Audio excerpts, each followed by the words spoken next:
Melvin, who's a little bit shorter than I am today, but welcome all of you this afternoon. It is my honor and privilege to introduce to you, if you have not already met, someone who has just made my 2022, Dr. Douglas J. Byrne, the Director of Music.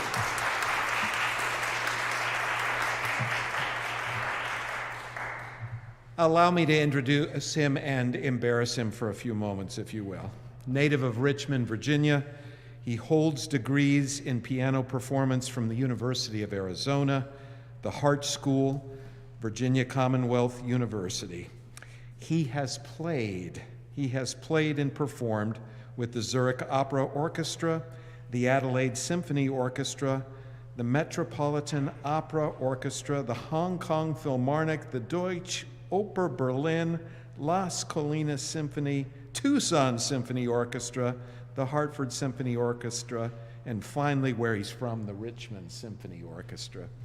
And we are so pleased to have him today not only offer this organ recital, but he was completely enthusiastic when I had the harebrained idea that we could combine this with something else that we really care about here at Sixth, which is our passion for social justice. And you'll hear a little bit more midway through when we give you the opportunity to support the effort. But we do have some friends who were here last week as well, Reverend Prudis and Pat from Bethel AME. And I will share a little bit about how they can help you with the offering later. But you'll hear this story about Bethel AME Church, which is a wrong that we feel in this congregation ought to be righted. So I want to thank the session for supporting not only this concert, but for the free will offering that we hope will move the needle with regard to Big Bethel. So, ladies and gentlemen, if you will please join me in welcoming Dr. Douglas J. Byrne.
Every day, as a conscientious person of faith, trying to be a good citizen in the country like I attempt to be, think I have a sense of how insidious structural racism has been throughout the history of our country.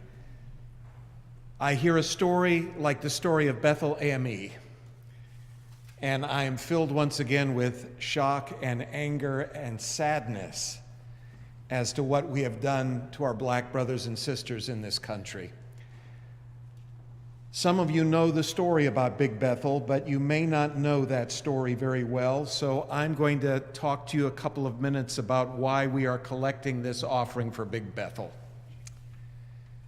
Big Bethel AME was founded in 1808, and very much like Six Presbyterian Church's early history, the church met in various locations in the early part of its life, until a fire in 1845 at one of the places where they were meeting burned down that space, and the church leaders got together and said, you know, it's time for us to build a home of our own.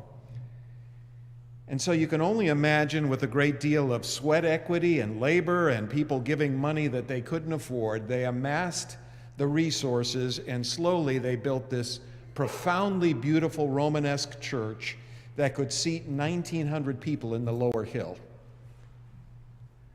Now, even before this cornerstone was established, Bethel AME had been doing extraordinary things in the community. It was one of the stops on the Underground Railroad. Church members who lived around the building, the sanctuary, housed runaway slaves so that they could make their way to freedom. It was the site, and has been the site throughout its history, for after-school and before-school programs for children and families who needed a little extra support. The very first elementary school for black students was housed at Bethel AME.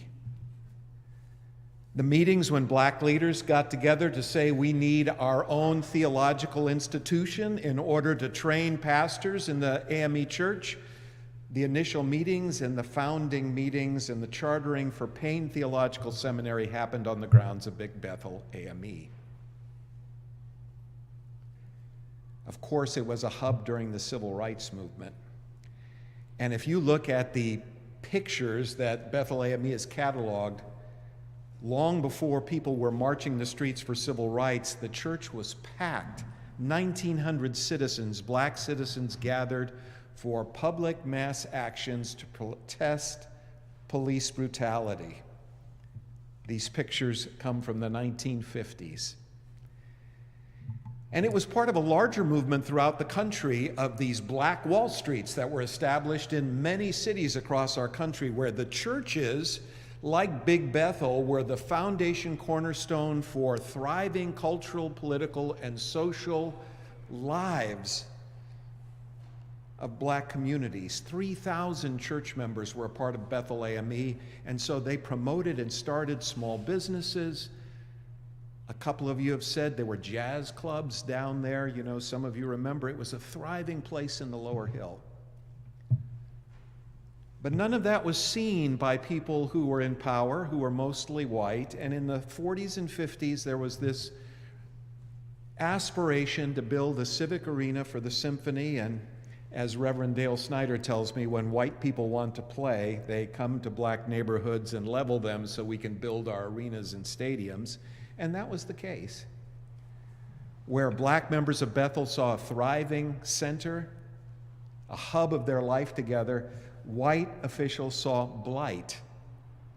And there was even an editorial in the 1940s in the Post-Gazette from a city councilman that said that there were no buildings of value in the lower hill, thus it would be easy to level it in order to build the civic arena.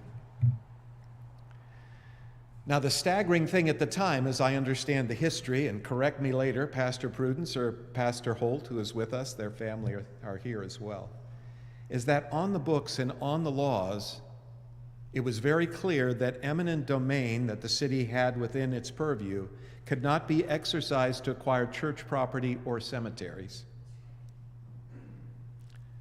But conveniently, that was overlooked when it came to thinking about demolishing Big Bethel. Now, it's staggering to know that just 2 blocks away from Big Bethel was the Church of the Epiphany, an Irish Catholic congregation that was white.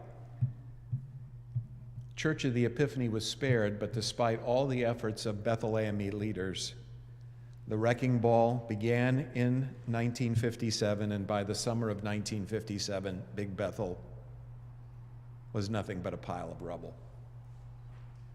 The community, of course, had to relocate to the Upper Hill. There was very little compensation and remuneration for what was done illegally. And so in the last few years, Bethel leaders, under the leadership of Dr. Dale Snyder, who wanted to be here today, he was here last week to tell us the story. He just texted me a picture. He's out with his back in the emergency room at the hospital. And I told him last week, don't come. You were here last week already. But I'm sad to see that he's in that shape. But Bethel AME leaders have been sharing the story of their history. And there's been a growing movement among the faith communities who are white here in Pittsburgh to begin to see if we can redress a wrong. Because not a single white church in the late 50s in Pittsburgh spoke up when Bethel AME was being leveled. Now, this effort to seek reparations is part of a national movement, many of us know, and a national conversation to begin to think about how do we even begin to address the insidious destruction that structural racism has wreaked upon our fellow citizens. And in this season of Lent, when we're thinking about repentance, and many of us are engaged in, thinking about how we can make it 40 days without sugar and chocolate,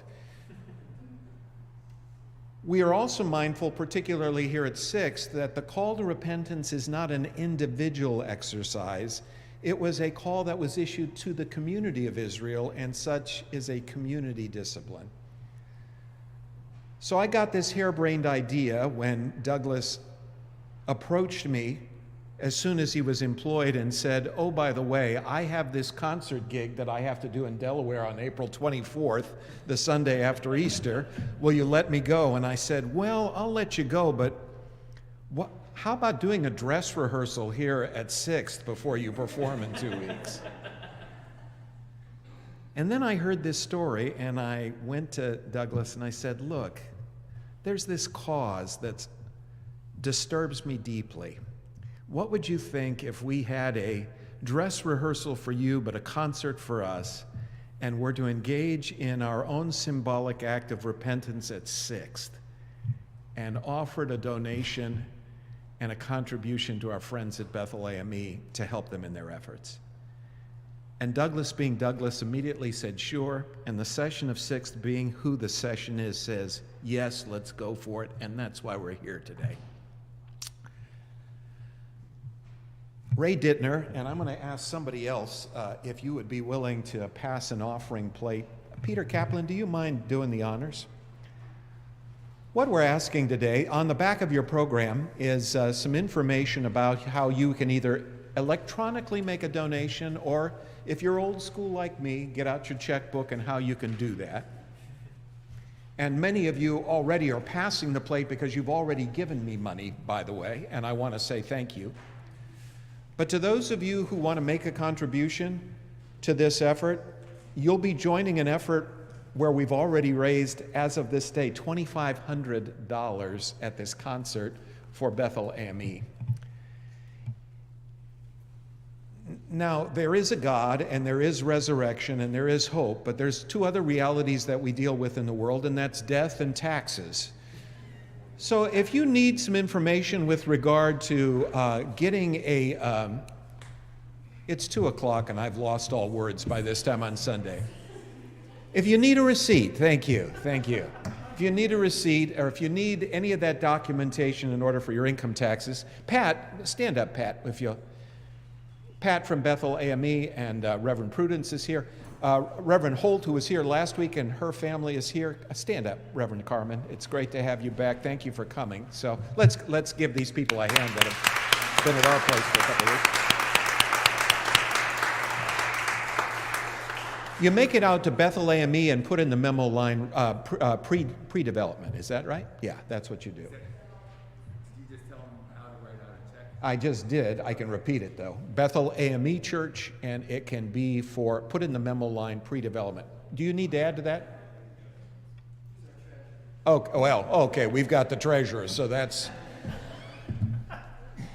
is like holy writ. If he said it is, that's what we're doing. So, and I want to say thank you. Like I said, we've raised $2,500.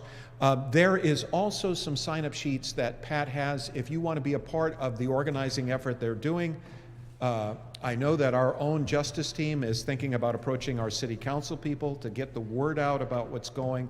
This is just the beginning of an effort to really see that some justice can be done. So thank you to you, Douglas, for allowing us to do this. Thank you to the courage of our friends at Bethel AME for raising this. And if you're interested in a book that is talking about the national movement, this is a book by Douglas Thompson and Duke Kwan, I believe. Yes. It's a book called Reparations, A Christian Call to Repentance and Repair. Some of you I know are starting to read the book. If you're interested in reading that book with me and having a conversation, see me afterwards, email me or text me. So thank you again for your generosity. Let's enjoy some more wonderful music.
Before Douglas does the encore, the John Rutter piece, I once again want to thank you for being with us this afternoon.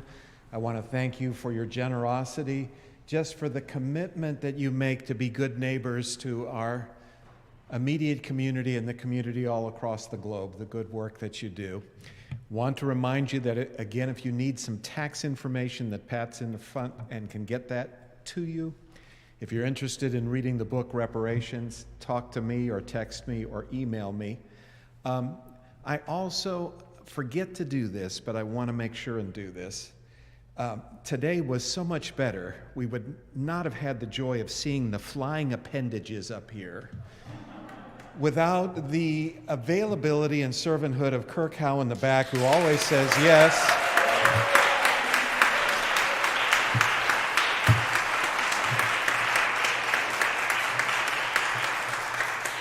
I'm still waiting 9 years in for me to have a wacky idea and Kirk Howe to tell me no. He just never tells me no. So Kirk, thank you for making this available again today. Thanks for being here, and let's enjoy one last wonderful piece, Douglas.